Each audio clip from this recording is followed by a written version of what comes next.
जितना ठाकुर जी को होता है। श्री कुंभन दास जी, कल चर्चा हो रही थी, रात्रि में पद कुछ तैयार कर रहे थे तो एक कथा याद आई कि श्री कुंभन दास जी इतना सुंदर गाते थे, इतना बढ़िया गाते थे, राजा उनके पीछे पड़े रहते थे। अकबर पीछे पड़ा रहा, एक बार राजस्थान का एक राजा मान सिंह उनके पीछे पड़ गया और नित्य ही कुंभन दास जी के पास पहुंच जावे।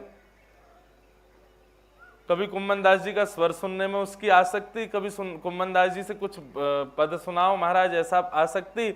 और कुंभन दास जी यदि स्वच्छंद भाव से नहीं भी सुनाते थे तो कुंभन दास जी जब अपना रियाज कर रहे होते तो वो छुप करके सुनता था कि कहीं स्वर सुनने को मिले कुंभन दास जी का। कुंभन दास जी बहुत दीनहीन थे, सब जानते ही हैं कथा। तो एक दिन राजा मान सिंह ने मन में विचार किया कि कुंभन दास जी को मैं बहुत सारा द्रव्य दे दूं, लेकिन मैं अपने अधिकार से दूं या अपने भाव से दूं, कहीं कम ना पड़ जाए। कुंभन दास जी से ही आज्ञा ले लेता हूं कि आपको जो जरूरत हो मांग लो, मैं दे दूंगा।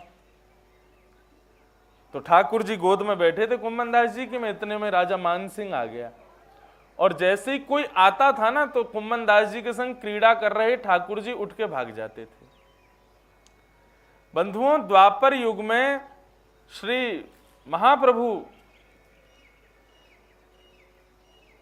वल्लभाचार्य जी ने कलयुग में द्वापर प्रकट कर दिया था। कलयुग में द्वापर, आज से 500 वर्ष पहले ठाकुर जी सारी लीलाएं करते थे, लेकिन बस यही था कि प्रेम में उन्मुक्त जो है उसको दर्शन होता था। और मैं तो एक बात कहूं, आज भी करते हैं लाल जी, बस हमको दिखते नहीं है, हमको दिखाई नहीं देते। क्यों? क्योंकि हमारे भाव उतने प्रगाढ़ नहीं है, हमारे भाव में इतनी प्रबलता नहीं है कि हम उनका दर्शन कर सकें। आज भी ठाकुर जी की लीला हो रही है, आज भी हम सब बैठ के कथा सुन रहे हैं तो ना जाने 20 बार तो निकल जाते होंगे हमारे आसपास से, लेकिन हमको उनका अनुभव नहीं होता। तो कुंभन दास जी की गोद में ठाकुर जी बैठे थे और कुछ चर्चा कर रहे थे। इतने में ही राजा मान सिंह आ गया। तो मान सिंह के आते ही ठाकुर जी वहां से अंतर्ध्यान हो गए और कुंभन दास जी को इतना कष्ट हुआ कि ठाकुर जी चले गए। मान सिंह बैठा रहा सामने, लेकिन कुंभन दास जी बस मन में विचार करते रहे, कहाँ चले गए नाथ, कछु तो कह रहे जन, कहाँ चले गए नाथ, इसी प्रकार का भाव रखने लगे। राजा मान सिंह सामने बैठा था, उसने कहा महाराज आप मेरे कहने से कभी कुछ सुनाते नहीं, कुछ गाते नहीं, ठीक है आपकी रुचि में, उस रुचि में बीच में कोई दखलंदाजी नहीं देना चाहता, लेकिन मैं आपसे प्रार्थना करना चाहता हूं। मैं आपका इतना बड़ा मुरीद हो चुका हूं कि आपको कुछ देना चाहता हूं, आप कुछ मांग लीजिए मुझसे, आप जो कहेंगे मैं सब कुछ आपको न्योछावर कर दूंगा। कुंभन दास जी के नेत्र सजल हो गए। राजा मान सिंह बोला आप रुदन क्यों कर रहे हो? बोले क्योंकि तेरे आवे से पहले मुझको एक बहुत सुंदर वस्तु प्राप्त भई, लेकिन तेरे आवे के बाद वो चली गई। या हमारे मैं तो सो यही मांगना चाहूं कि तू फिर से उठ के चलो जाए यहां से। क्यों? तेरे जाती वो वस्तु फिर मिल जाएगी, देनो तो यही दे दे, तू चलो जाए यहां से। राजा मान सिंह उठ करके जैसे ही चले गए, जैसे ही मान सिंह गए ठाकुर जी फिर प्रकट हो गए। ठाकुर जी बोले कहा भयो कुंभना, कहा कर रहे हो? कुंभन दास जी बोले मेरी छोड़ो, तुम बताओ कहां चले गए? बोले तेरे मेरे भाव के बीच में, तेरी मेरी सखत्व के बीच में कोई और आवे तो मुंह को फिर सुख ना लगे, हमारे में चलो गए हो। कौन आए हो? अरे बोले कहीं को राजा आए हो मान सिंह, और आके मुझसे कह रो कछु आपको देनो चाहूं, आप ले लो मुझसे, मैं आपको कछु प्रदान करना चाहूं। तो ठाकुर जी बोले तेने कछु लियो नहीं? अब लाल जी मैं कहाँ मांगू, वासे मैंने तो कछु नहीं मांगो, आप मेरी गोद में बैठे बाकी आवे से चले गए तो मैंने वासे कही तू चलो जा, वो ही दे दे मुझको, क्योंकि तेरे जावे तो वो आ जाएंगे। ठाकुर जी बोले अरे बावड़े, मैं नहीं तो पढ़ा के भेजो मान सिंह, मैं नहीं तो बाकू सब मती वाकी ऐसी करी कि वो आके तेरे सब भंडारन को भर के चलो जाए, मैं नहीं तो भेजो बाकू, तेने क्यों बाकू वापस कर दिया? कछु ले ले तो। कुंभन दास जी बोले यदि मैंने वहां से कछु ले लियो हो तो, वहां से कछु प्राप्त कर लियो हो तो, वहां की दी हुई वस्तु को स्वीकार कर लियो हो तो आप दोबारा मेरी गोद में नहीं आते। आपको लगती कि कुम्मन दास को तो अब सब मिल गया, अब मेरी क्या जरूरत है, अब मैं जाके अपनी लीला करूं।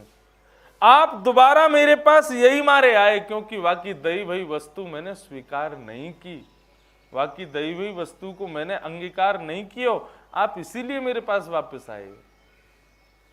और ठाकुर जी हमारे लिए तो सर्वधन सर्व सुख सर्व सब कुछ आप ही हो, और क्या मांगे हम आपसे। ऐसा भाव श्री कुम्मन दास जी का। तो रूप, स्पर्श, गंध और शब्द, ये 4 रस हैं,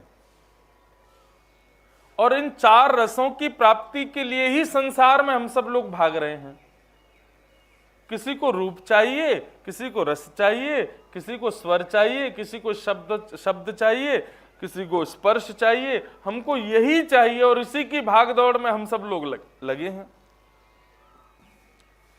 लेकिन ठाकुर जी के सखत्व, सखा के लिए यह भाव हो कि उसके लिए ये 4 रस के रूप में ठाकुर जी विराजें, और एकमात्र हमारे लाल जी हैं जिनके 4 रस विद्यमान हैं। ठाकुर जी रूप से भी विद्यमान है, ठाकुर जी रस से भी विद्यमान है, ठाकुर जी स्पर्श से भी विद्यमान है, ठाकुर जी शब्द से भी विद्यमान है, बस स्वीकार करने की देर है। जितेंद्रिय का भाव यही है, जिसकी प्रत्येक इंद्रिय ठाकुर जी को पाना चाहिए। हमारे अनंत रसिकों ने, हमारे अनंत भाव विभोर सखाओं ने, सबने ठाकुर जी को इन 4 रसों में प्राप्त करने का प्रयास, 5 रसों में प्राप्त करने का प्रयास किया, इसलिए ठाकुर जी के वे सखा बन गए। सखा मतलब पूर्ण समर्पण, आत्मनिवेदन, सर्व प्रकार से ठाकुर जी के हैं हम, ये बात। तो ये 3 गुण सखा में होने चाहिए, विरक्त, प्रशांत, जितेंद्रिय। और चौथा गुण जो ठाकुर जी को अपने सखा में चाहिए वो क्या है? चौथा गुण है दया।